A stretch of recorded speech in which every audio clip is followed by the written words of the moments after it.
We're back, and let me name drop Miley Cyrus, Ariana Grande, just a couple of the celebs who live a vegan lifestyle. Maybe you're watching tonight, you want to cut down or just go completely meatless. Either way, digestive health expert and author Robyn Youkilis is going to guide us here. This is all about our gut health. Basically, not all meat alternatives are good for you, right? Yeah, it's like kind of the wild, wild west out there. So you really want to do your research and you want to be a smart consumer. So don't just believe what it says on the front of the box. You want to turn the label over, see how many ingredients you recognize, and go for those whole foods-based meat alternatives. So see things like quinoa, beans, versus a lot of long ingredients you can't pronounce. Yeah, if you can't pronounce it, that's usually a good sign that you probably should stay away from it. Little hard on the digestive system. Got it. And then also thinking about those foods as sometimes foods. They're not supposed to be there every single day. You want to focus more on abundance of vegetables, bean protein options, things like that versus just those meat alternatives. What about protein specifically and how much we should consume? Is there a limit?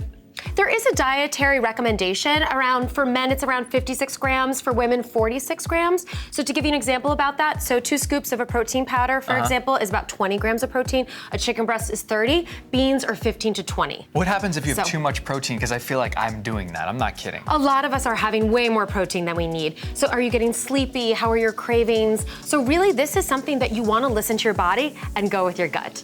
So what signals are you getting? Are you full? How do you feel? And pay attention. And then adjust your food. You know, people, they don't realize how important gut health is. It's all about that. Why is that the important part of your diet? Well, first of all, it's the center of you, like quite literally. Yeah. It's the center of our bodies, and it's responsible for so many of our systems processes. 70 to 80% of our immune tissue is located there. It's where our neurotransmitters come from, that feel-good serotonin is created. So it really is responsible for so much in your body. You want to make sure you're taking care of your digestive system. So if we're taking care of our gut health, how can we do that exactly? We want to feel good. So we want to add in some fermented foods. So I love raw, probiotic-rich fermented sauerkraut.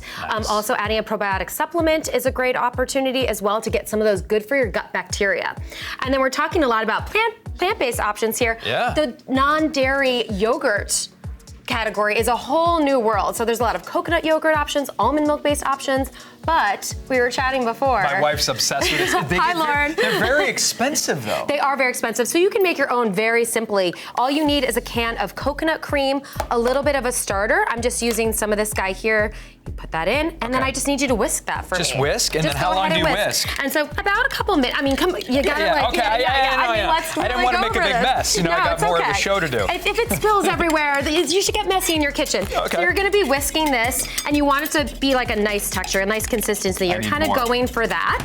And then what you're gonna do is you pour that in a mason jar, you leave that out for 24 hours, set a timer because it could explode, and then put it in the fridge. A few days later, you add some flavoring, and then you've got this beautiful, that's so great, probiotic-rich, good for your gut, plant-based yogurt. And it's cheap. Great gut health option. Yeah, Wait, we're saving money. $2 for a can. Okay, for more tips on how to improve your gut health, it's very simple. Check out Robyn's book, Thin from Within, and you can come back anytime, like you have been. Okay, great job, Robyn. I love being here. Thank you, guys. Have fun in Florida this weekend. Thank you. All right, coming up next, guys. I'm still whisking. The Jonas Brothers are being compared to mops. It's getting crazy over there on their Insta account. We'll get into it next.